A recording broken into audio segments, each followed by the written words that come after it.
Olá, esse é o programa Por Brasília, um programa de entretenimento feito para você e para sua família. Venha conhecer que você vai se divertir e vai se encantar. Por Brasília.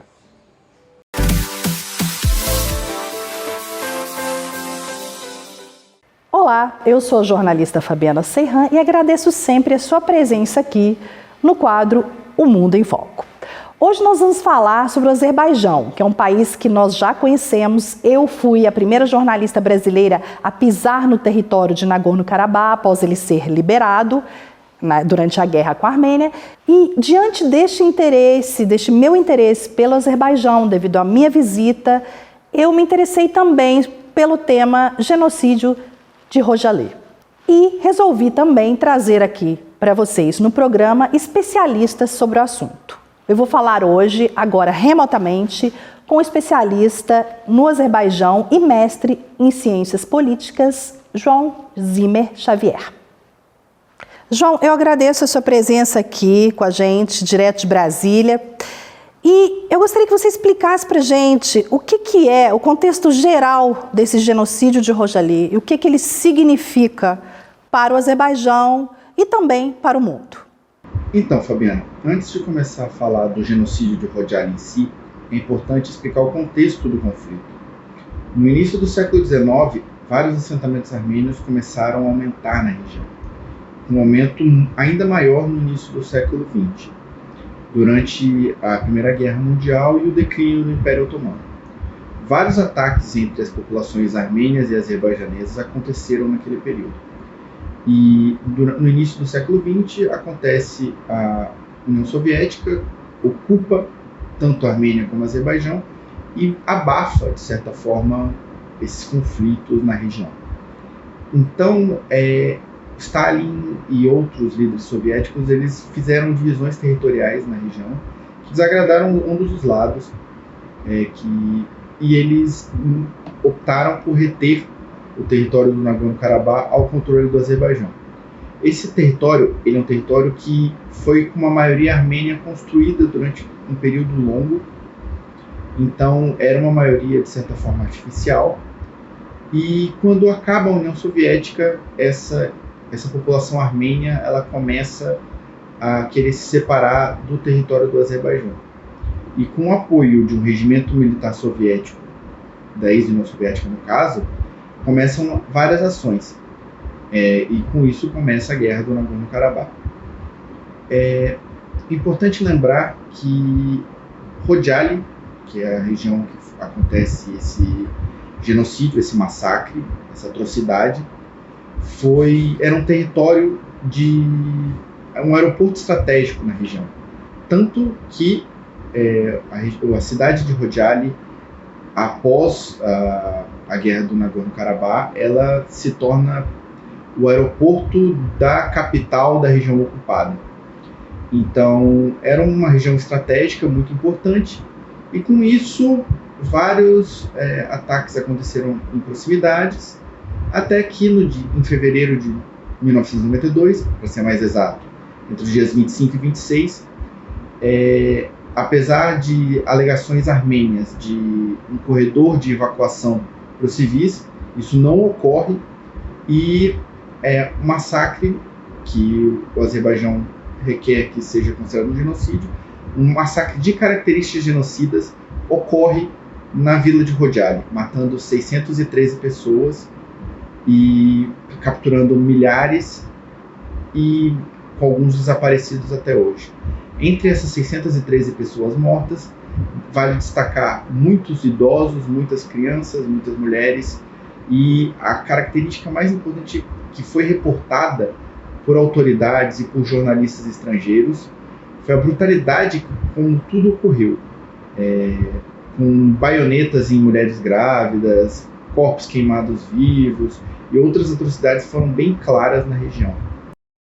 João, eu gostaria que você falasse para a gente também sobre o reconhecimento de Rojali como genocídio e qual a importância deste fato e deste reconhecimento. O Azerbaijão tem uma demanda importante que é o reconhecimento de Rojali como genocídio. E evidências são bem claras quanto ao fato. que o genocídio ele tem uma característica de um extermínio de um grupo étnico. E os próprios oficiais, soldados armênios no período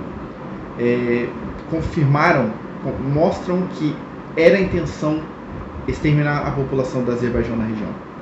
Incluindo uma frase do militar no período, que era o Serge Sargsyan, que depois se tornou presidente da Armênia. E ele fez uma frase muito importante que deve ser ressaltada. Antes de Khojaly, os azerbaijanos pensavam que estavam brincando conosco. Pensavam que os armênios eram pessoas que não poderiam levantar a mão com a população civil. Conseguimos quebrar esse estereótipo. Foi o que aconteceu. Então, é muito importante lembrar que a população foi exterminada de uma forma cruel, com requintes de genocídio, e essa é a demanda do Azerbaijão. Além disso, o número de pessoas não caracteriza o genocídio, e sim a intenção.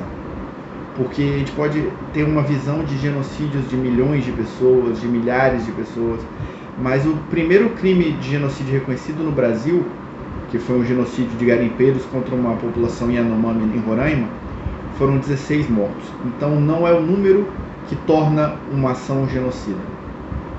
João, muito obrigada pela sua resposta. Eu gostaria de saber também o que você pensa sobre essa iniciativa de Justice for Khojaly, que significa em português Justiça para Khojaly. A campanha Justiça para Khojaly começa em 2008 e eu começo a participar em 2013. Essa campanha tem um grande foco de divulgar o que aconteceu em 1992 para que isso não ocorra novamente. Por isso é tão importante que a gente mostre isso para a comunidade brasileira e para a comunidade internacional. Com isso a gente fez várias palestras, eu capitaneei algumas palestras aqui no Brasil sobre o conflito, sobre o genocídio em si e como a gente pode impedir que novos massacres e genocídios dessa forma aconteçam. E a campanha Justiça para Khojaly, ela além dessas palestras, exposições e vídeos, ela agora está se modernizando e agora temos um grande projeto que é o Instagram da C20, que seria mostrando os dias antes do genocídio, se existissem as redes sociais na época. Então, uma menina que começa a falar da vida, e isso tenta humanizar as vítimas, mostrar que elas não apenas são números em estatísticas. Isso é muito importante que seja divulgado aqui no Brasil e que outras ações que estão fazendo sejam divulgadas. Isso é muito importante para proteger a sociedade de crimes como esse. João, você poderia falar para a gente qual a relação que você acha que o Brasil pode ter com este assunto e quais as suas considerações finais sobre este fato, por gentileza? Nós, brasileiros, temos duas importantes missões no combate a futuros genocídios. A primeira é de se informar, entender a dinâmica de genocídios anteriores e evitar o uso dessa palavra fora de contexto. Além disso, aprender características de genocídios anteriores e como eles ocorrem. Essa é uma missão da campanha Justiça para Khojaly e uma missão minha também. A segunda é a de promover o respeito e o combate ao preconceito, seja de outras culturas, etnias, religiões. O multiculturalismo, que é uma característica comum ao Brasil e ao Azerbaijão, é uma dessas formas. E essa é uma missão não só minha, não só da campanha, mas de todos nós. João, obrigada aí pelas respostas. É importante falar com uma pessoa técnica e acadêmica como você e trazer para a nossa audiência essas respostas aí sobre Khojaly. Muito obrigada.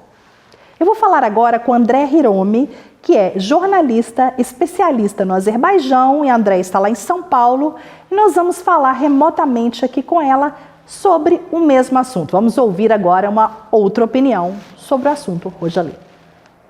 Andréia, muito obrigada pela sua participação aqui no programa. Eu gostaria de te perguntar qual a importância que você acha para o povo brasileiro saber, conhecer mais sobre esse tema que é Khojaly.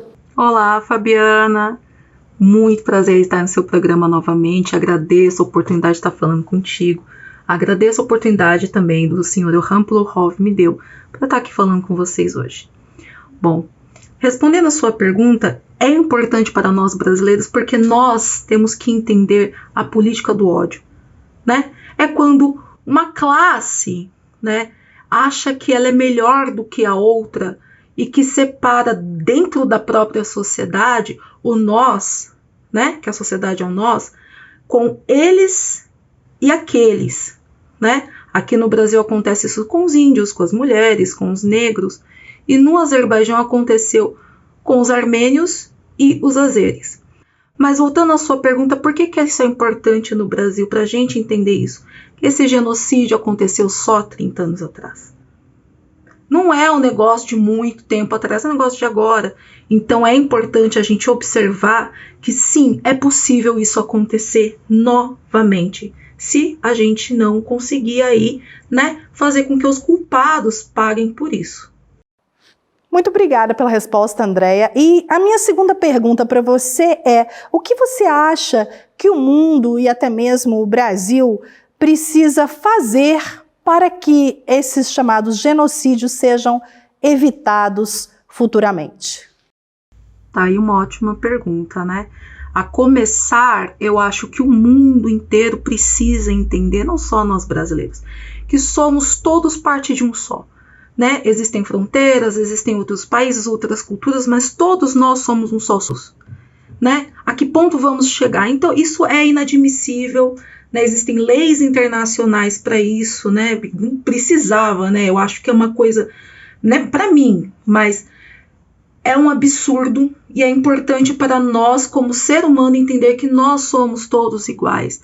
Temos nossas diferenças, graças a Deus, todo mundo é diferente. Nós pensou, 10 mil, Andréia, nem eu ia aguentar.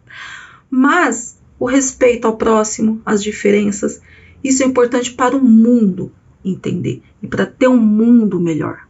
Andréia, e a minha última pergunta para você é: o que você acha do tema Justice for Hocalı? Justiça para Hocalı. Mas era aí que eu queria chegar. A iniciativa Justice for Hocalı é incrível, porque mostra exatamente isso que eu acabei de dizer, né? Eles não pedem vingança, eles não se acham melhor que ninguém, eles pedem justiça. Justiça é o que é pedido. Eu acho incrível essa iniciativa da Leila Alieva, né, que é a filha do presidente do Azerbaijão, Ilham Aliyev, e é muito importante que a gente apoie. Por quê? Porque ali naquele site você tem a petição onde pede-se para que as pessoas responsáveis sejam julgadas, né? E, né, seria bacana ser condenada, porque nós temos provas, temos documentários. É um genocídio reconhecido internacionalmente, porque está dentro das regras, né, internacionais que definem o que é genocídio. Então é muito importante, né, essa ação, não só para o Azerbaijão, mas para todo o mundo, para a gente mostrar que a gente, como humano, nós somos civilizados e a gente tem leis internacionais para serem seguidas e que não se pode matar uma nação, uma pessoa, ou somente para o português se você não souber inglês. E vai estar lá a petição, né, que vai pedir só seu nominho, e-mail, clica lá, vão pedir doação, mas se você não tiver como doar, não precisa doar, o importante é a sua assinatura. Vamos participar e apoiar essa justiça que também faz parte de nós. Um beijo, minha querida, um beijo para todos vocês e obrigada. Espero o apoio. Andréia, agradeço a sua participação mais uma vez aqui e parabéns aí pelos conhecimentos, por trazer essas informações importantes aqui para a nossa audiência. Espero encontrá-la novamente. Muito obrigada. E então nós ficamos por aqui. Vocês ouviram a opinião aí de duas pessoas que são especialistas no assunto Azerbaijão. Espero que muitas questões tenham sido bem explicadas para vocês e eu agradeço mais uma vez a presença. Espero encontrá-los novamente no próximo programa e desejo paz aos países, tanto ao Azerbaijão quanto à Armênia. Esse genocídio, essa questão de Hocalı está fazendo agora um aniversário de 30 anos e a gente espera que essas questões sejam resolvidas com a paz e que o mundo não passe por mais situações como essa. Muito obrigada.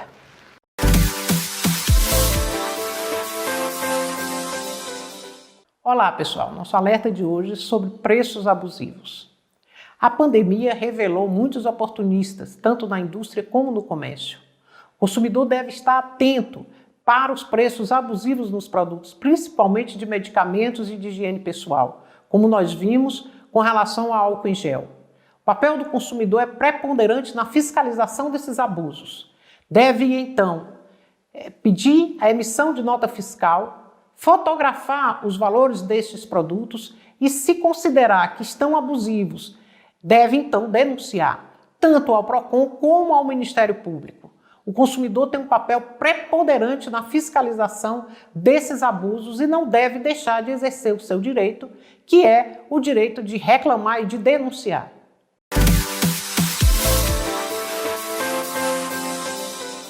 Nossa, Raquel, como você está bem? Você já melhorou das suas dores?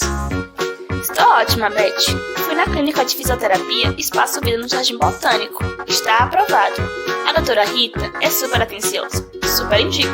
Se você estiver sentindo dor, vá na clínica Espaço Vida. E outra coisa, a clínica Espaço Vida não cobra consulta. Ligue 98666-6251. Atendimentos em horário comercial.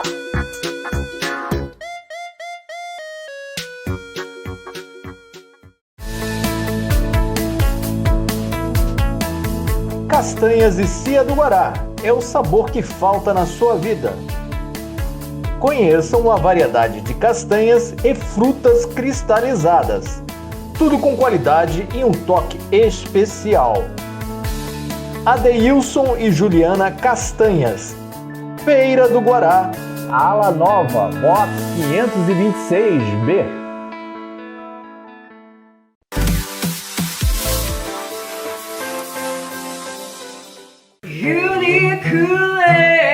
Baby, I'm not fooling.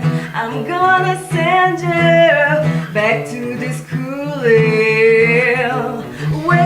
Olá, esse é o programa Por Brasília. A gente vai conversar com a Luísa e também vamos bater um papo aqui com o Johnny Hipólito. Eles estão juntos há 6 meses tocando e a gente vai conhecer um pouco mais desse trabalho deles, que também é daqui do Distrito Federal. Luísa, fala um pouco do seu trabalho e por que o estilo rock? Uma menina aqui do Guará tocando rock. Então, Rócio, aqui o Violets existe há mais ou menos uns 6 meses e a gente optou por rock porque, na verdade, é um estilo mais confessional do que qualquer outro. A gente consegue expor nossos sentimentos, ainda mais nessa época onde, apesar de estar na era da tecnologia, todo mundo fala sobre tudo, as pessoas tendem a não falar muito sobre sentimentos. Então, com o rock, a gente consegue jogar toda a nossa raiva, toda a nossa tristeza e até falar sobre amor de uma maneira mais completa. Desde que idade você canta? Porque a sua voz aí mostra que você tem personalidade vocal. Obrigada. Profissionalmente, desde 2019, né? Mas eu costumo cantar desde os 11 anos, mais ou menos. Eu sempre escutava muito os discos do meu pai, que gostava de Queen, The Cure. Então, peguei essa influência. Johnny, e você, guitarrista aí, tá acompanhando a Luísa nesse estilo rock. Como é que é esse trabalho? Há quanto tempo você tem tocado? Eu comecei a tocar mais ou menos com 3 anos de idade, mais ou menos assim. Resolvi aprender. Desde moleque sempre fui apaixonado por guitarra, tudo, e comecei a aprender autodidata mesmo, sozinho, pegando violão sem corda, treinando. E aí eu conheci a Luísa no projeto da banda, que eu fui entrar, né? Só que eu não quis ficar na banda, porque era um estilo totalmente diferente do que eu me identifico, e aí ela ouviu as melodias que eu crio, que eu componho, e a gente formou essa família, aqui o Violets, né? Luísa, e vocês já têm alguma produção profissional onde as pessoas podem encontrar nas plataformas digitais? Fala um pouco disso. Então, nós temos a nossa página no Instagram, que é @QViolets, e também estamos trabalhando em um EP e numa música que foi fruto de um concurso que nós vencemos em primeiro lugar, que é o FestZoom. E a premiação desse concurso é a gravação da música autoral Autoajuda. Também estamos gravando, como eu disse, o EP, né, pelo Estúdio Social. Dentre 50 bandas, nós ficamos em 5º lugar, com 413 votos aqui pelo Guará. E estamos trabalhando nisso. Até o final do ano deve sair um material bem legal nas nossas redes sociais. E essa música, de quem é? É nossa, Autoajuda, ele que compôs, eu que escrevi, e fala de um momento em que eu passei por uma depressão profunda e lutei muito para conseguir superar, Mas é isso, a vida bate na gente e a gente corre atrás. Uai, cantor de rock também sofre depressão, passa por esses problemas e precisa de autoajuda? Com certeza, todos nós passamos. Eu acho que esse é o problema das pessoas. A gente sempre acha que é frescura, que nunca vai acontecer com a gente, mas tem um momento que você realmente precisa se abraçar, se segurar e pensar, não, tem alguma coisa errada acontecendo e eu preciso realmente de ajuda. Os sonhos que deixou pra trás, as emoções sempre iguais, ansiedade que te mata, não me satisfaz. Mas eu tentei, me desculpe se eu errei, eu falhei. Mas tenho que tentar sair desse lugar. Com todos os corpos que queimei, com toda a mentira que contei, a dor escondida na verdade, afogado sem autoajuda. Como é que foi fazer a composição musical da autoajuda? Assim, toda melodia que eu crio, basicamente vem de alguma influência. Uma hora eu tô ouvindo Mystics, Metallica, Nirvana, Black Sabbath, eu tô lá ouvindo, tô tirando as músicas, estudando. Aí eu desligo, começo a o que vem na cabeça, eu criar, eu boto pra gravar. Aí depois eu escuto e eu começo já a fazer meio que um cronograma, né? O que vai ser o começo da música, introdução, tudo aí, eu crio. Aí depois que eu faço isso, eu chego, Luísa, tá aí. Pega aí e agora se vira, vai brincar.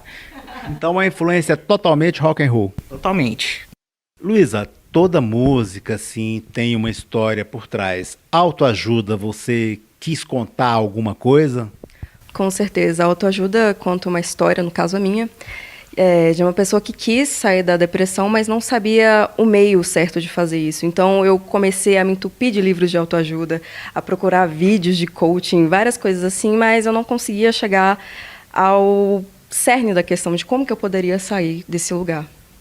Então, o meio que eu consegui realmente canalizar tudo isso foi focando na música, focando nas coisas que eu gosto e escrevendo autoajuda. Foi, sinceramente, uma pura terapia. Want to get used by you. Some of them want to abuse you. Some of them want to be abused. Por Brasília.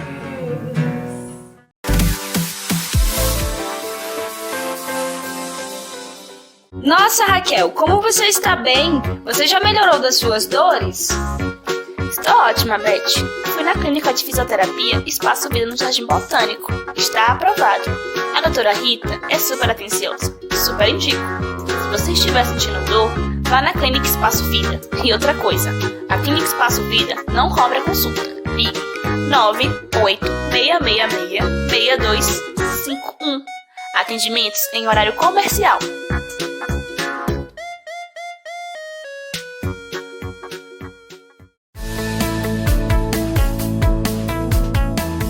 Castanhas e Cia do Guará é o sabor que falta na sua vida. Conheçam a variedade de castanhas e frutas cristalizadas. Tudo com qualidade e um toque especial. Adeilson e Juliana Castanhas. Feira do Guará, Ala Nova, box 526B.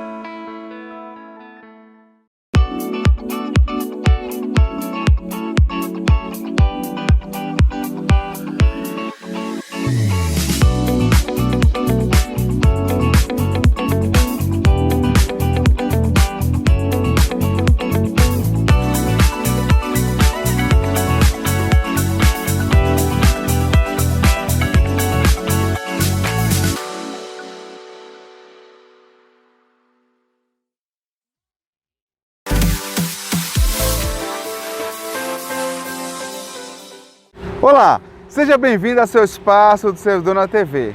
No dia 10 de fevereiro, quinta-feira, foi um dia nacional de luta dos empregados e empregadas de duas empresas públicas, a EBSER e a Conab. A EBSER é responsável por tocar o dia a dia de 40 hospitais universitários espalhados por todo o Brasil. E há 2 anos estão com seu acordo coletivo de trabalho sem ser fechado por conta da intransigência da empresa. Imagine vocês que a empresa quer retirar a insalubridade de até 40% do salário dos empregados que estão na linha de frente, médicos, enfermeiros, técnicos de enfermagem, para colocar no salário mínimo, baseado no salário mínimo, e com isso reduzir os vencimentos desses empregados, no meio da pandemia. Veja como foi a mobilização. Estamos aqui, trabalhadores da EBSER, no Hospital Universitário de Brasília, num dia muito importante, que é o Dia Nacional de Luta, dia 10, onde todos os hospitais universitários do Brasil estão unidos nesse mesmo dia, nesse mesmo movimento, para fortalecer os trabalhadores, no sentido e no objetivo de extravar os nossos ACTs. Já estamos indo para o terceiro ACT, Acordo Coletivo Travado. E em função dessa mobilização, a empresa se movimentou. Ontem mesmo já soltou nota, já começou a soltar proposta, coisa que não acontecia há praticamente 3 anos. Por isso, é fundamental que todos os trabalhadores e trabalhadoras da EBSER estejam aqui junto para defender os seus direitos, para defender uma saúde pública, gratuita e de qualidade, e principalmente o reconhecimento dos profissionais que estão enfrentando essa pandemia, salvando vida, muitos adoecendo, outros perdendo a sua própria vida, outros levando doença para sua casa, mas está aqui enfrentando a pandemia, salvando vida, e a comunidade reconhece, pois a EBSER foi reconhecida como a entidade pública federal, o órgão público federal, que tem o maior respeito da comunidade. Se temos esse respeito da comunidade, precisamos que a empresa também nos respeite, nos valorize. Por isso, é fundamental, todos juntos, trabalhadores e trabalhadoras da EBSER, juntos por uma saúde pública gratuita e de qualidade para todos e reconhecimento profissional. Juntos somos mais fortes. Por motivo semelhante, os empregados e empregadas da Conab também estão em luta nesse dia 10. A Conab, que é uma empresa muito importante, seja para a distribuição de cesta básica, seja para ter estoques reguladores de feijão, arroz, milho e outros produtos que vão para a mesa do brasileiro e também para a produção agrícola, não estão sendo respeitados. A empresa há 2 anos não quer dar nenhum reajuste e ainda afeta o direito à saúde dos empregados, tirando uma cláusula que diz respeito ao serviço de assistência à saúde dos empregados. É um ato, primeiro, em repúdio à postura da SESC em relação às negociações do acordo coletivo da Conab. É uma forma de desmontar a empresa, uma empresa extremamente necessária para o povo brasileiro. Regulação do mercado, fornecimento de cestas básicas, enfim, essencial para um país tão desigual igual o nosso. A luta do SINDICE-FDF por mais e melhores serviços públicos continua, agora lutando pela valorização dos servidores públicos. Imagine você que a nossa última negociação salarial foi em 2015. Por isso nós dizemos, dinheiro tem, a lei permite, só precisa que o governo queira conceder. Por isso estamos em mobilização. Para acompanhar essa nossa luta, visite o nosso site, siga-nos em nossas redes sociais e até o próximo programa.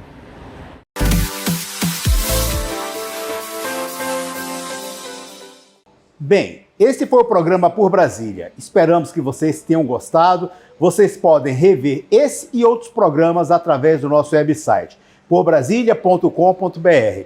Lá vocês também vão encontrar todas as nossas redes sociais, que além de programas, tem muitas informações para vocês. Por Brasília.